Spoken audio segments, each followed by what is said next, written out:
بسم اللہ الرحمن الرحیم۔ 10 اسلامک باتیں قرآن و حدیث کی روشنی میں۔ نمبر 1، اسلامی تاریخ۔ حضرت ادریس علیہ السلام۔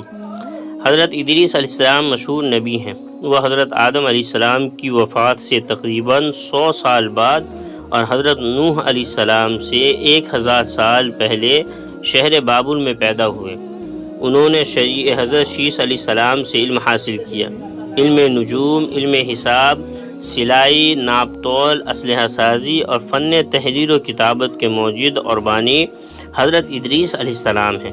ان کے زمانے میں متعدد زبانیں بولی جاتی تھیں۔ اللہ تعالیٰ نے ان کو ساری زبانیں سکھائی، چنانچہ وہ لوگوں سے انہی کی زبان میں بات چیت کیا کرتے تھے۔ قرآن پاک میں ان کا اس طرح ذکر کیا گیا ہے کہ وہ بڑے سچے اور صبر کرنے والے نبی تھے۔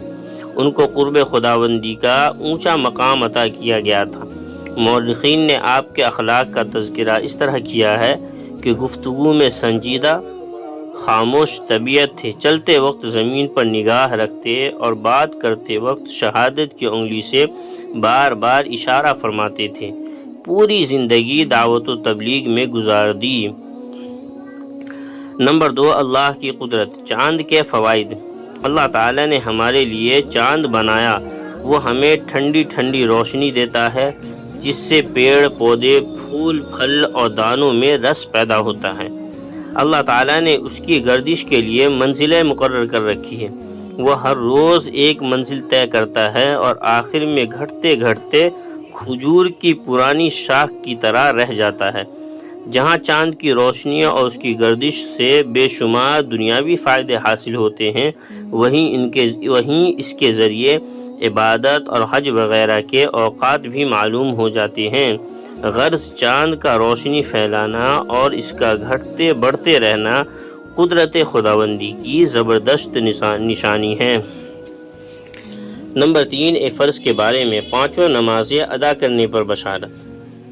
رسول اللہ صلی اللہ علیہ وسلم نے فرمایا کہ اللہ تعالیٰ فرماتا ہے، میں نے آپ کی امت پر 5 نمازیں فرض کی ہیں اور اس بات کا عہد کر لیا ہے کہ جو شخص ان 5 نمازوں کو وقت پر پابندی سے ادا کرے گا تو میں اس کو جنت میں داخل کر دوں گا، اور جو اسے پابندی سے ادا نہیں کرے گا تو اس کے لیے میرے پاس کوئی عہد نہیں ہے۔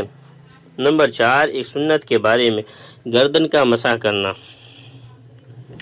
حضرت طلحہ رضی اللہ عنہ اپنے دادا سے روایت کرتے ہیں کہ وہ بیان کرتے ہیں کہ انہوں نے رسول اللہ صلی اللہ علیہ وسلم کو وضو کرتے ہوئے دیکھا کہ آپ صلی اللہ علیہ وسلم نے سر کا مسح کیا اور پھر دونوں ہاتھوں کو مسح کرتے ہوئے گدی پر پھیرا۔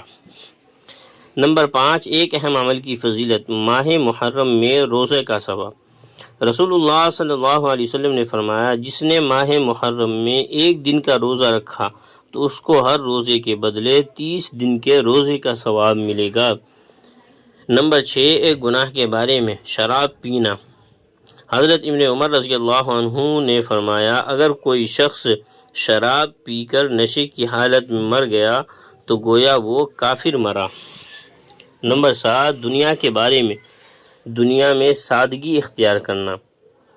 رسول اللہ صلی اللہ علیہ وسلم نے فرمایا، اے عائشہ، اگر تم قیامت کے دن مجھ سے ملنا چاہتی ہو تو بس تمہارے لیے اتنا ہی مال کافی ہے جتنا ایک مسافر کے پاس ہوتا ہے، اور اپنے آپ کو مالداروں کی صحبت سے بچائے رکھنا اور پرانے پھٹے ہوئے کپڑوں کو پیوند لگا کر استعمال کرتی رہنا۔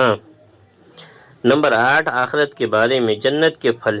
قرآن میں اللہ تعالیٰ فرماتا ہے، جنت میں لوگوں کی یہ حالت ہوگی کہ ان پر جنت کے درختوں کے سائے جھکے ہوئے ہوں گے اور جنت کے پھل ان کے اختیار میں دیے جائیں گے، یعنی جہاں سے جو پھل چاہیں گے وہ کھائیں گے۔ نمبر 9، طب نبوی سے علاج، نماز میں شفا۔ حضرت ابو ہریرہ رضی اللہ عنہ فرماتے ہیں کہ میں نماز سے فارغ ہو کر آپ صلی اللہ علیہ وسلم کی خدمت میں آ کر بیٹھ گیا۔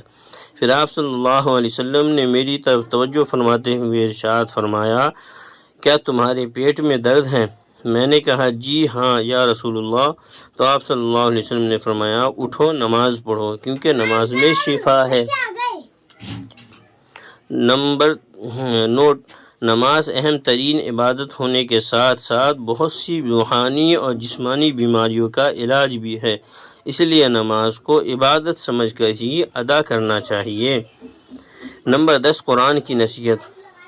قرآن میں اللہ تعالیٰ فرماتا ہے، تم ان لوگوں کی طرح مت ہو جانا جو آپس میں ایک دوسرے سے جدا ہو گئے اور اختلاف کرنے لگے جبکہ ان کے پاس صاف صاف دلائل آ چکے تھے، ایسی ہی لوگوں کے لیے بڑا عذاب ہوگا۔